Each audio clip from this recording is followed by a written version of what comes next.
All right, so just making sure everything is on. Welcome, everybody.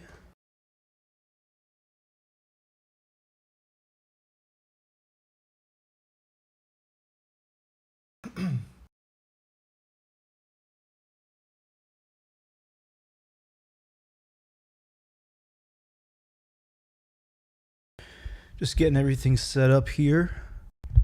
Welcome to the stream. I'm trying to do a bunch of different platforms today, so we're setting up the Instagram as well. And I think we're all good though. Let me just make sure we've got this set up the right way. Make sure we're live on YouTube.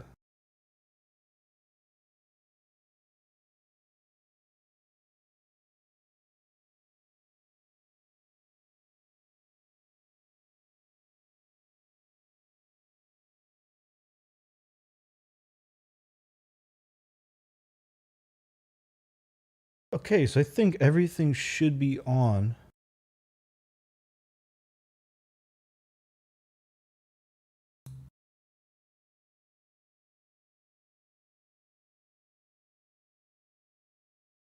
So I think we're all right. We're going to get started here in just a second.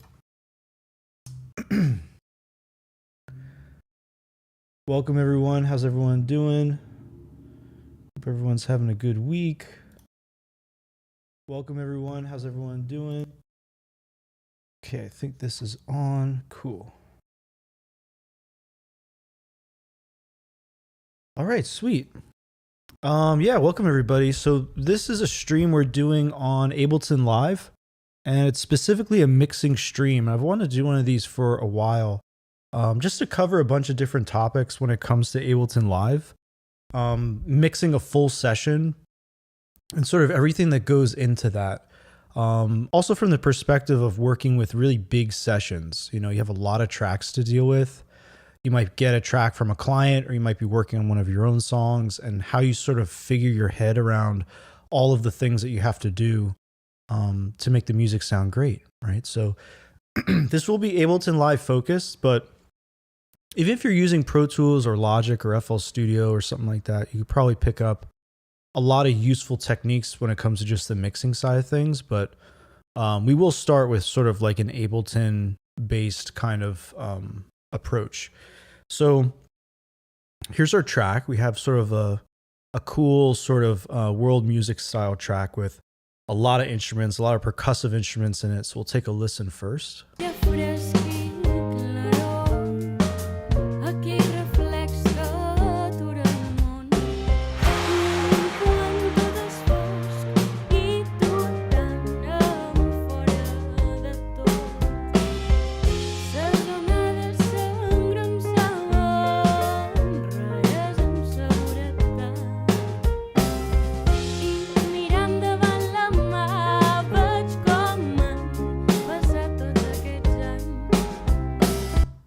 All right, cool. So I thought it'd be nice to use something with like a non-native English speaker vocalist, because it's kind of fun to do something like that. So here's our song. The first thing, because people ask me like, when I'm mixing a track, what's the first step that's like the most important step?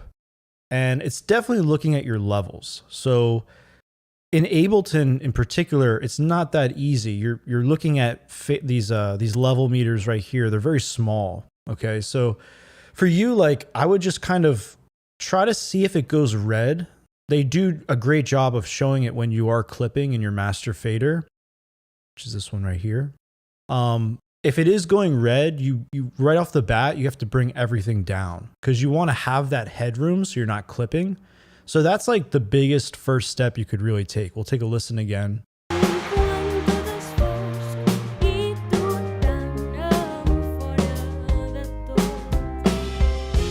So it's not really going red, but even so, the one thing that Ableton might lack, you could say, is like really good metering plugins that are native to it. So I do have EQ8, and it's kind of cool. Like EQ8, you can do a lot of things with it. Like you can make it bigger.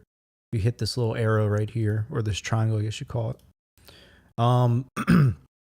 But you really can't tell if you are close to clipping or not. It's really hard to tell, right? So this does an okay job. The mistake a lot of people make is that they look at the song going through EQ8.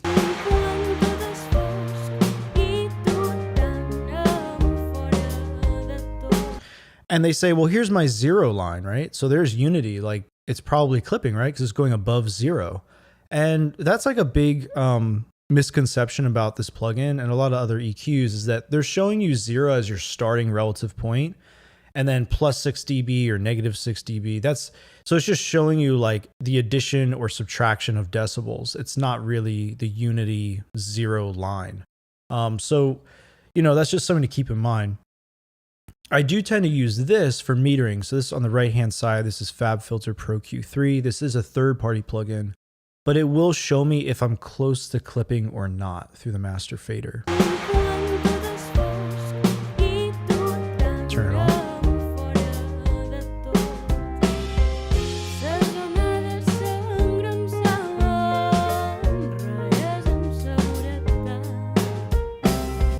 So it's fairly close. Like it's kind of right around there, like -5, -6, especially when the snare drum hits. That's a big tell, where it's might start clipping. That's okay. It's not bad, but you probably want to have around like your peaking points around like -10 or -12 so that you have a decent amount of headroom when you actually go to like bring instruments up. That's sort of a good spot to be in, I would say. So I'm just going to go ahead and bring everything down. And I want to do this stream too because this is a session that is really huge. So you can see I'm scanning through all of the tracks. So there's 87 tracks in this song. It's crazy. I'm just going to hold down Shift click to select all of them. And then I can grab really anything here and just bring it down.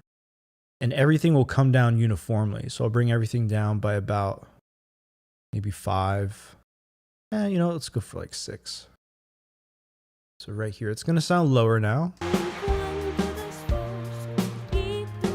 But if we pull up this plugin, you can see I've got more room. It's peaking around -10 now, -11.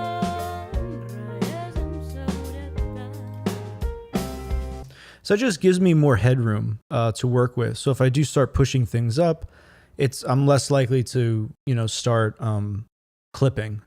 And clipping can be really bad because, you can put a limiter on your track, but you don't really want to be clipping going into a limiter, and you're going to hear some distortion that could really trick you into thinking things sound wrong or different than they actually are, right? Because of the distortion. So that can happen. So you want to avoid that. That's the number one thing. So probably for today, I would grab, we could first talk about EQ8 because there's a bunch of things with EQ8 in Ableton that you can use that are pretty amazing actually. So we'll go through that real quick just so we can get some of the Ableton stuff kind of going. And here, I'll just put it on, let's say, put it on this snare track. Now you can see I have EQ8 set up by default with this really strong low cut. I can obviously turn that off if I don't want to use that, but you can have EQs set up in like customized ways so you can save a lot of time. It's very common to cut the low frequencies for most instruments, obviously not maybe a bass or a kick drum, but a lot of instruments you will. So having this like ready to go, let's say I just wanted to bring it down near 33 to kind of get the rumble out of the snare drum mic sound. Perfect. It just takes less than a second to do that. You also have this triangle right here I talked about earlier. This is also a maximizing window. You can see things way better. So a lot of people never even know this thing exists. This is an amazing feature that's easy to miss out on. So I like that one a lot too. And there's a lot of other stuff with this EQ going on under the hood that is really amazing, actually. The first thing actually that I would also kind of add that people definitely don't really use is this audition mode. So when this is enabled, I can basically listen to the snare drum track. So I'll solo it here and play it. And now when I scan through the plugin, through the EQ, everything is blue.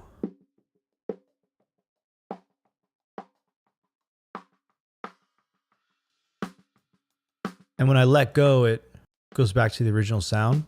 So it's auditioning the frequency of that snare drum. That is what I'm hovering over. So when you're trying to you're trying to add on frequencies or take away frequencies, being able to hear the specific frequency and, audition it basically before you make your add or your cut, such a useful tool, right? So it's even more interesting if we were to use this on the master fader. So I'll pull up audition mode on here. We listen to the song. Oh yeah, let me get rid of this. Hold on. There we go.